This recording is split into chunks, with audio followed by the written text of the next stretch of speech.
কি করলাম গো? ওরা এক বাড়ির থেকে বাইর করে দিল।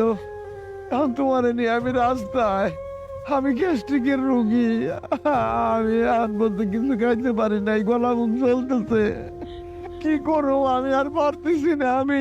আচ্ছা না, তুমি এনে বউ, আমি দেখি কারো কাছে কোনো সাহায্য পাই কিনা। হ্যাঁ, তুমি বউ। ও, আহ, ও ও ও আল্লাহ আল্লাহ, ও কারো কাছ থেকে তো কিছু পাইলাম না। তোমার কি খাইতে দেখো? আমি কি ভুল করলাম? আমি কি ভুল করলাম? তুমি তো ভুল করছোই। তুমি এখন অসুস্থ, তোমার আমি রাগ করে কোনো কথা কইতেও পারতাছি না। কারণ কইলে কবে কি তুমি আমার অসুস্থ সুযোগ নিছো, এদিকে তুমি আমার যাতা কইতেছো।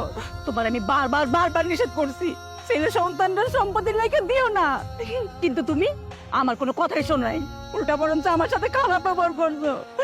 আজকে যদি আমার কথা শুনতো তাহলে আজকে এই তিনটা দেখতে হতো না, আমাকে এমন রাস্তার ভিতরে গাছে নিচে থাকতে হতো না। হায়রে ভাগ্য, হায়রে কপাল, আমি কি জানতাম যে ছেলে মেয়েরা সম্পত্তি ভাগ করে দিলে ছেলে মেয়েরা মা বাপরে বইলা যায়, মা বাপরে বাড়িতে বাইর করে দেয়? এটা তো আমি জানতাম না। আজকে আমি জানলাম, আমি নিজে বুইগা নিজেই আর বুঝতেছি এরকম কাম যেন কোনো বাপ মা না করে।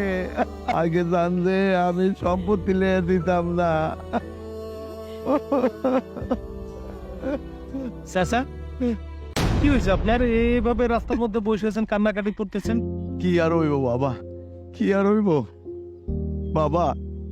আমাকে ভিক্ষুক পাইবেন না, আমরা ভিক্ষুক না,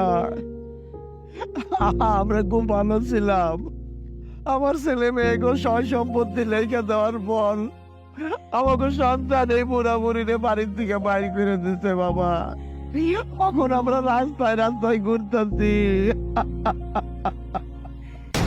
চাচা, কেন এই ভুলটা করলেন বলেন?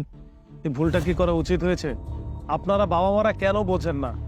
কেন বোঝেন না যে সন্তানদের যদি আপনারা জায়গা জমি লিখে দেন, সেই সন্তান যদি ভালো সন্তান হয় তাহলে আপনাদের আরো বেশি মূল্যায়ন করবে, বেশি আদর যত্ন করবে। আর সেই সন্তান যদি কুলাঙ্গার হয়, এই সন্তান তো আপনাদের অবহেলা করবেই, আপনাদেরকে বাসা থেকে বের করে দিবে। আর যদি বাসা থেকে বের করে না দেয় তাহলে নির্যাতন করবে, কারণ আপনাদের তো কোনো মূল্য নাই। আপনারা মরে না যাওয়া পর্যন্ত আপনাদের কোনো মূল্য থাকবে না। এই ভুলটা আপনি কেন করলেন? ও বাবা, কি করবো বাবা? আমরা তো বাপ মা, জন্ম দিছি, ছেলে লাগবো, এইটা লাগবো ওইটা লাগবো। মানুষের মতো মানুষ হইতে হইলে টাকা পয়সা লাগে, অনেক কিছু লাগে, বিজনেস করতে হইব, এটা করবো এটা করবো। আমরা তো বাবা মা, আমরা তো সন্তানের অমঙ্গল চাই না, আমরা তো সরল বিশ্বাসে দিয়ে দেই। কিন্তু এই সরল বিশ্বাসে দেওয়ার পর আমরা যে এরকম আঘাত পাবো বাবা, এটা কখনো ভাবি নাই রে বাবা। আসলে মেঘ ঠিক বলেছে। আমি আর মেঘ মিলে একটা সংস্থা খুলেছি। সেখানে আপনাদের মতো অনেক বাবা মা আছে যারা তাদের সন্তানদের ফাঁদে পড়ে নিজেদের সবকিছু হারিয়েছে, জায়গা জমি সবকিছু নিঃস্ব হয়েছে। আমরা তাদের থাকার ব্যবস্থা, থাকা খাওয়া সবকিছুর দায়িত্ব নিয়েছি, চিকিৎসা হতে শুরু করে। আপনারা চাইলে আমাদের সাথে যেতে পারেন, দুইজনে অনেক আরামায়েশে থাকবেন। আর আমাদের সংস্থার মূল উদ্দেশ্য হচ্ছে যে সমস্ত বাবা মা তাদের সন্তানকে বিশ্বাস করে সর্বোচ্চ লিখে দেয় তাদেরকে বোঝানো। শুনেন, সন্তানকে কখনো সম্পত্তি লিখে দিতে হয় না। আর বাবা মা মারা যাওয়ার পর বাবা মার যত সয় সম্পত্তি আছে সবকিছুর উত্তরাধিকারী এমনি সন্তান হয়ে যাবে। ও বাবা,